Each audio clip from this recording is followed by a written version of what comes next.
Welcome to the MS&Me Radio Network. The broadcast shows are for informational and entertainment purposes only. They are not designed to provide listeners with specific personal, medical, or counseling advice.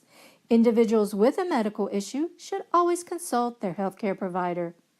MS&Me is not responsible for content of individual shows. The views expressed by show hosts or their guests are their own. Enjoy the show.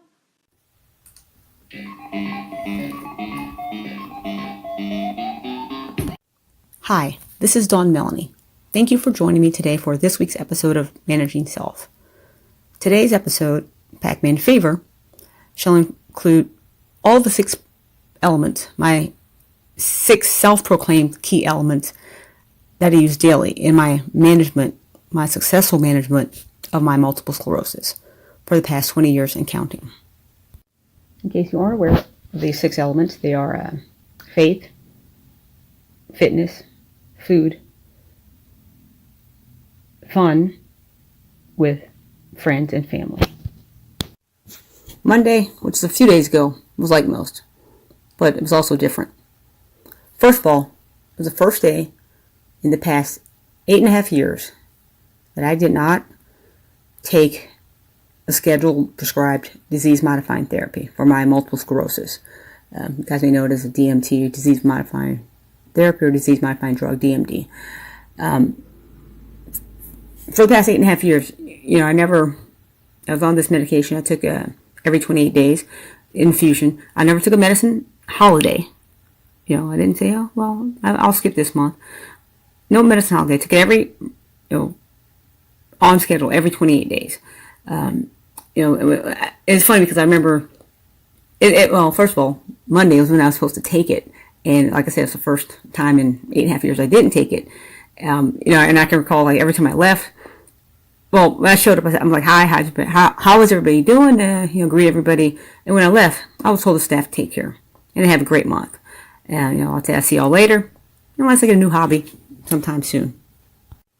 Well, after 2 recent tests, JC virus tests reported increasing levels of the JC virus present in my body. That's the reason why I didn't see them this month. And not expected to see them for another 4 months. Why? Well, let me just explain that. I have enjoyed my past 8.5 year exacerbation-free stint.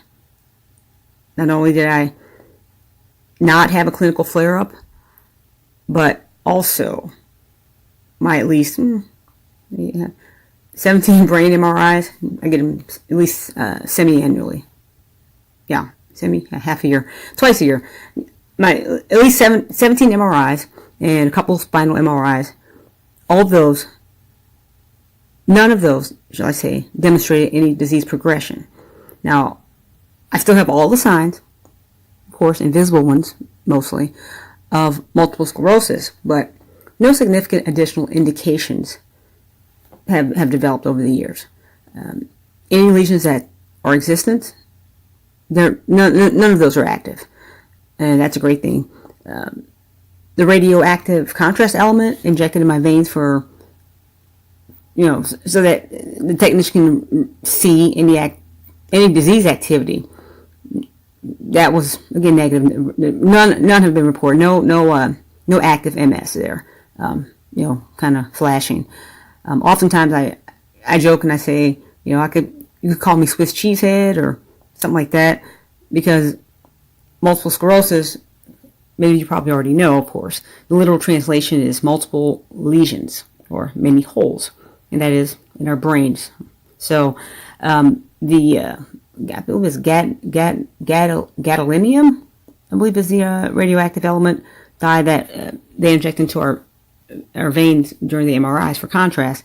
This dye, it fills up the lesions in our brains, and they only light up blue if MS activity exists there. So, flashing blue. Fortunately, my MS monster is at bay. Like I said, I've been exacerbation free 8.5 years and no reported MS activity, MS activity has been indicated by the reports. But because I have developed the JC virus and I have been taking Tysabri for so long, over 8 years, I do risk developing PML, which is a rare brain disease, which I'm not going to try to pronounce at this time. PML, Paul Mary Luther. Anyway, last week I did talk about what I'd be doing during these during this upcoming quarter, the next 4 months, to manage myself, to manage my multiple sclerosis. That was with food. You guys all know that I love food, quality. I love good food, and also have a strong desire for a good quantity of food. I like basic stuff, but I also like more exotic things like that. Pizza Friday shall remain a staple in my diet. Period. That's it. No ifs, ands, buts, or no, it will. Just it will. But I have been making more of a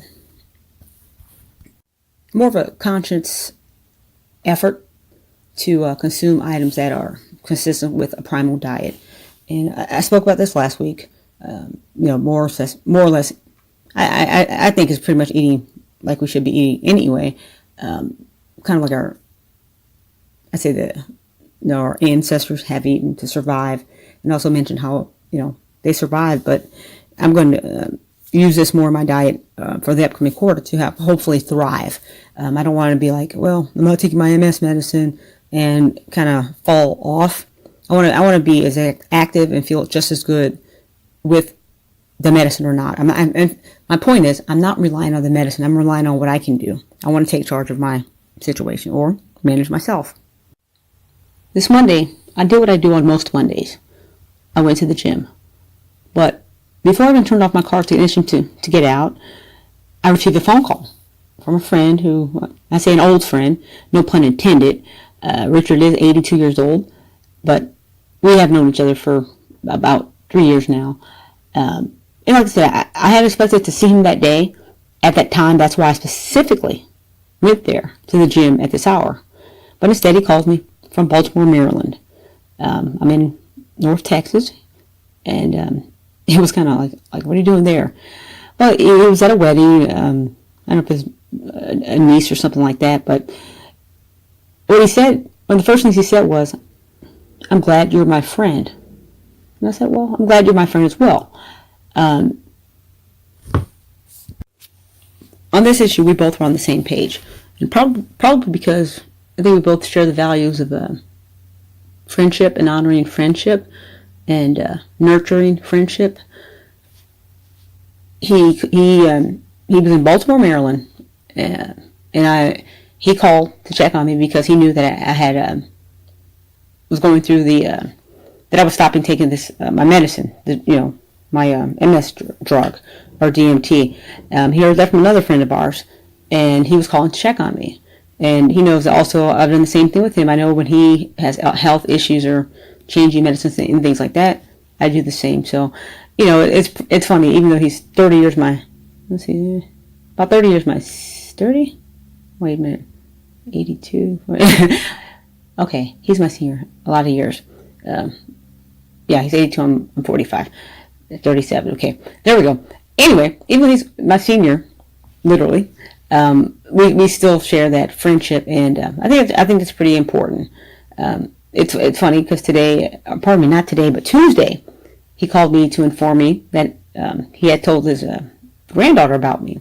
He's like, I have this really good friend, and she has to stop taking medicine for an illness that she is going through, and it's pretty serious. So he said, he gave her my name. He says, okay, now we got to pray for her health. So he and his granddaughter prayed for my health, which I so appreciate. His faith combined with my faith, I think there's a synergistic effect there, and that speaks volumes about our faith, my faith. And like I said, my faith has never been wavering, but this is an act that I just had to share with you guys because, like I said, I try to surround myself with friends who will hopefully uplift me in times where I may be struggling as well. So, kind of as my okay, gotta do it. As my mama say, birds of a feather flock together.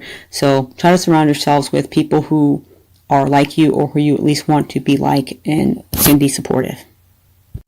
And that genuine camaraderie continued when I went into the gym and spoke with my other friend, who's 76 years old. We were talking about, it's so funny, we were talking about the millennials and how these young folks today don't seem to appreciate the simple things in life. He was saying how when he was younger, all they had was pretty much sticks and stones and little things they made up for games to play, and how today we need every electronic gadget and gizmo under the sun to make us happy. I agree with him, but I said, well, I do remember playing video games, even though they were pretty simple back in my day. I grew up in the I'd say the video game start or boom in the early 80s. I remember Pong, and I also remember Pacman. I was a Pac fanatic. Pacman was released in 1980, and I do know it was one of the most commercially successful arcade game ever. It was this cute little creature who has this insatiable appetite for everything. He just gobble, gobble, gobble, eating everything from cherries and blue gremlins or ghosts and just all kinds of stuff. He was so cute, just always eating. And kind of reminded me of myself. I'm sure my husband agrees. I remember as a kid, I was, 81. I just turned 8 years old, early 81, and started a new school. And I don't know, but somehow that going to new school, new environment, let me be exposed to other things, but different things that were out developing in the world. It was a private school, so a lot of the kids were pretty, affluent and well off. Let's say that, and I started learning. Wow, that's cool. I want to do that. So I started playing video games a lot. My mom would take my brother and I to Showbiz Pizza Place, and probably 3 or 4 times a week. So we played a lot of video games, and one of the things I remember that I spent hours doing was trying to master Pacman. The mazes. It's like, I'm going to get this pattern. I'm going to get this pattern. I'm going to get this pattern, and I'm going to win. High score every time. That's what I did, because in Pacman, there's a maze, and each maze you have to conquer, or conquer or get past it, gobble up all the dots before you can advance to the next stage. So that's the goal. Same maze, time and time again. Every round, I call it every round, the same maze appears. It's constant. The maze is consistent. The monsters are consistent. They're the same 4 monsters, or ghosts. I remember calling them ghosts. Same 4 monsters every time. And Pac-Man, the player, has to fight the monsters to get the food. But there's four ghosts, each with a different personality, and so the responses that the player makes and the responses that the ghosts make often led to just I don't know what the number of possibilities that could affect the pattern, or shall I say the gameplay. And then the monsters, they all didn't attack at once. Like I said, they all had different personalities, but they attacked or tried to attack Pac-Man in waves.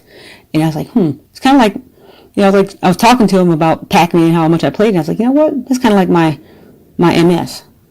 He goes, huh? And then I went on to explain to him that, my version, or my MS, I have relapsing remitting multiple sclerosis, which means, there's times where it's dormant and there's no activity, or, I don't even notice that I have it. But then times where I may have an attack, or an attack, a flare-up, or an exacerbation. So I was like, oh yeah, it's like those ghosts when I used to play Pac-Man.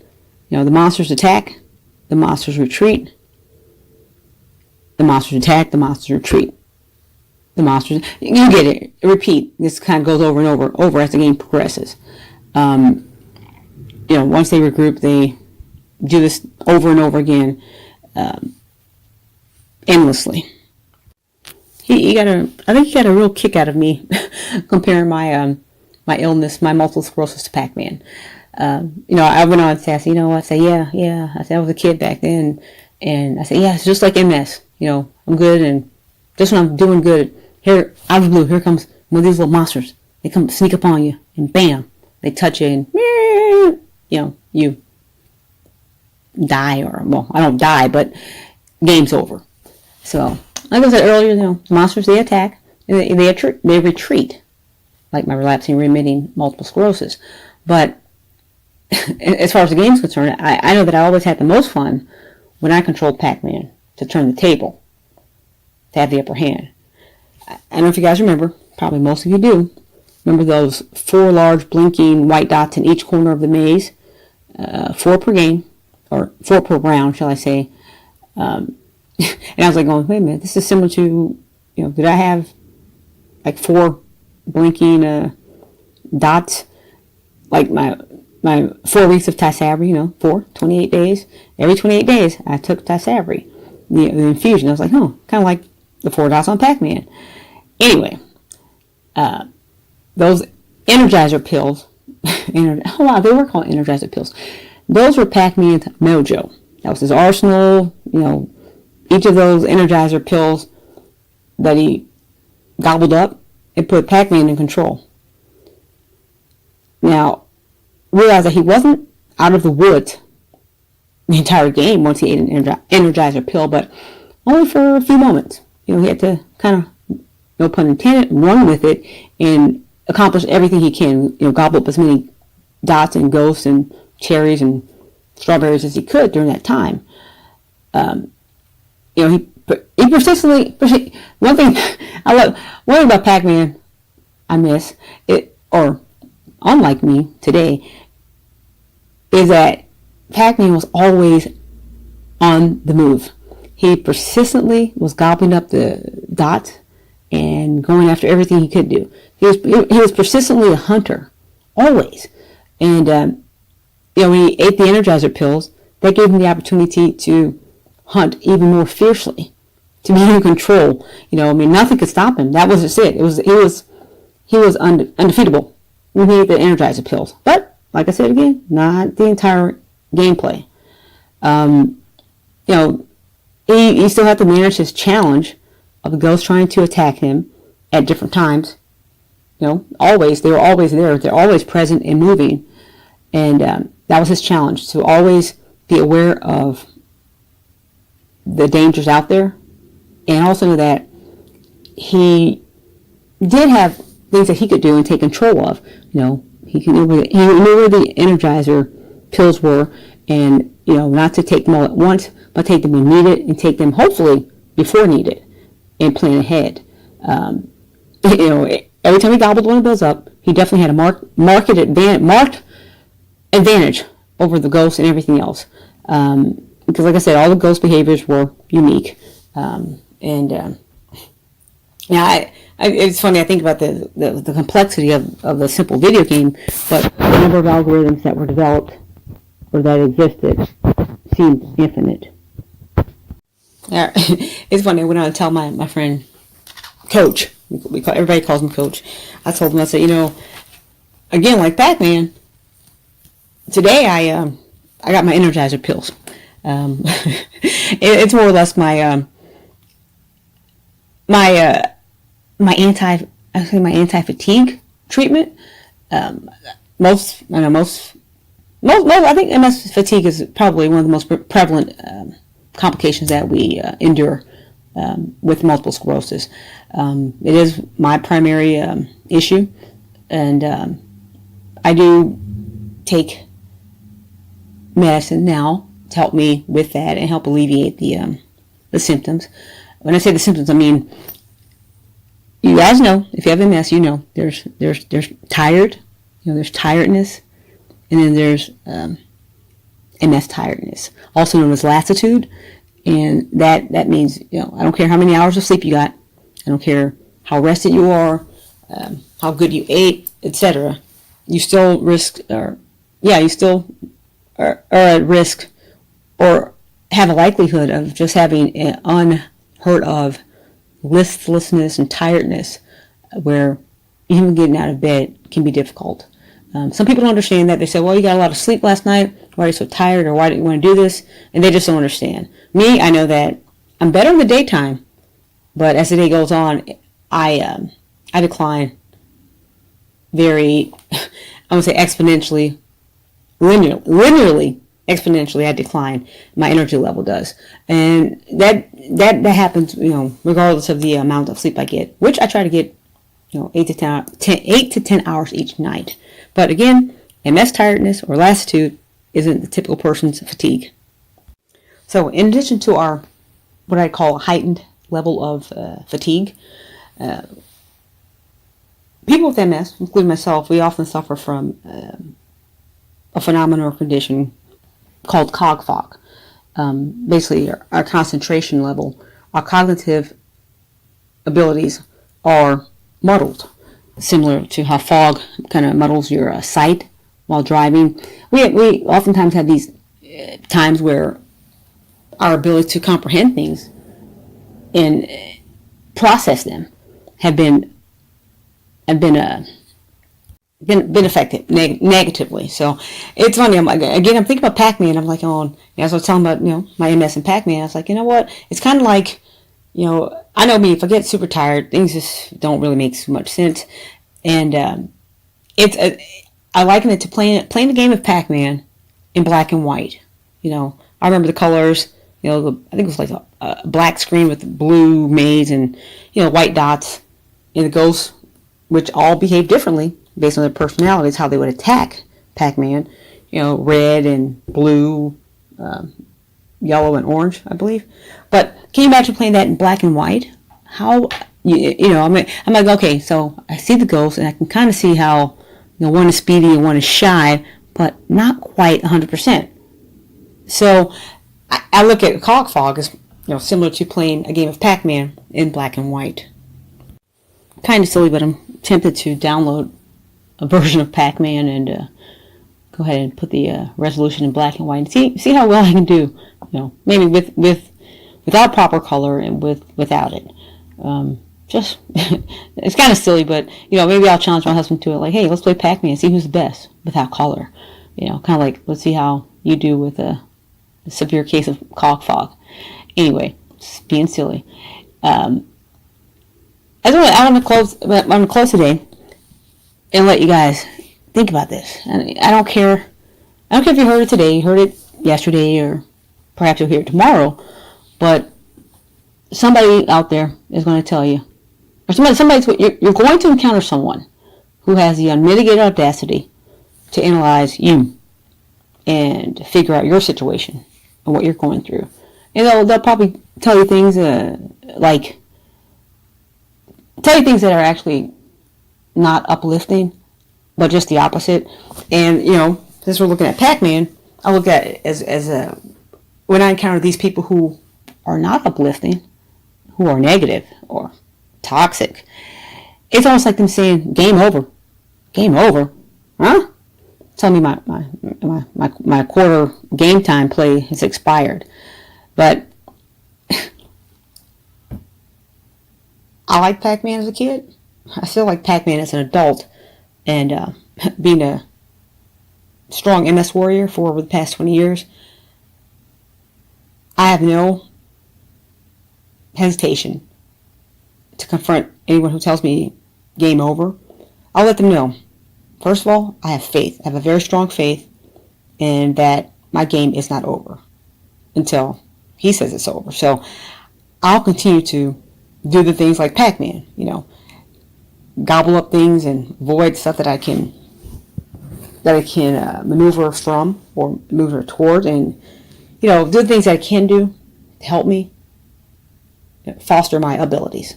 And I want to, you guys know, I believe in focusing on my abilities and not my disabilities. So, like Pac-Man, I'm going to do what I can and avoid the things that, not completely avoid, but shun away from those things that I know that are detrimental to my healthy lifestyle, and healthy existence. Also, stress-free, impossible. I want to be stress less. as possible as I can be. So I'll do those things like Pacman and be the best damn gamer out there. It's not the fancy Xbox or PlayStation versions of games or anything like that, but I'm going to be the best damn MS gamer out there. You know, like I said, I want to stay alert, responsive, and also proactive. A lot of people, I think one of the most popular games out there is Call of Duty. Never played it, or I probably played it once and it was too complicated. But I think my game of MS, my game of multiple sclerosis, more intricate and hard and challenging than any video game out there existing today. So I'll say, you know what? My MS is my Call of Duty. And I'm going to gobble up all my opportunities and crush all the enemies. So this is Dawn Melanie. I thank you for joining me today. And I hope you guys can maybe play some video games or do something that you did as a kid that was kind of fun and lighthearted. And see how it affects your outlook on your MS to help you manage yourself. I wish you all a good week, a blessed week, and hope you'll join me next week for another episode of Managing Self. Thank you. So tomorrow I'll wake up and I know that I'll probably have multiple sclerosis. Probably. But regardless of my status with multiple sclerosis, regardless of my JC virus status, or common cold or any fever, I know one thing. I got a pocket full of quarters and I'll continue to play. I'm going to the arcade. Remember guys, we got this.